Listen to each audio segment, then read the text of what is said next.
ఇప్పటి వరకు ఆంధ్రప్రదేశ్ గ్రామీణ వికాస్ బ్యాంక్గా ఉన్న మన బ్యాంకు తెలంగాణ గ్రామీణ బ్యాంకులోకి విలీనం ప్రక్రియ జరుగుతుంది.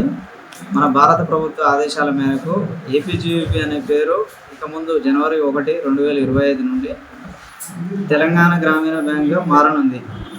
అయితే ఈ విభజన జరిగే క్రమంలో 28 డిసెంబర్ నుండి 31 డిసెంబర్ వరకు సాంకేతిక సమస్యల కారణంగా మనకు ఆన్లైన్ సేవలు నిలిచిపోనున్నాయి.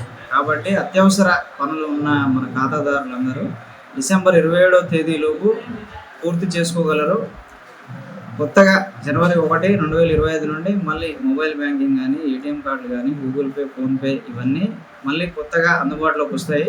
వీటన్నిటిని ఖాతాదారులు పునరుద్ధరించుకోగలరు. ఈ 4 రోజులు మాకు కస్టమర్లందరూ సహకరించి మన కొత్త బ్యాంకుగా మారుతున్న క్రమంలో అందరూ సహకరించాల్సిందిగా కోరుతున్నాను.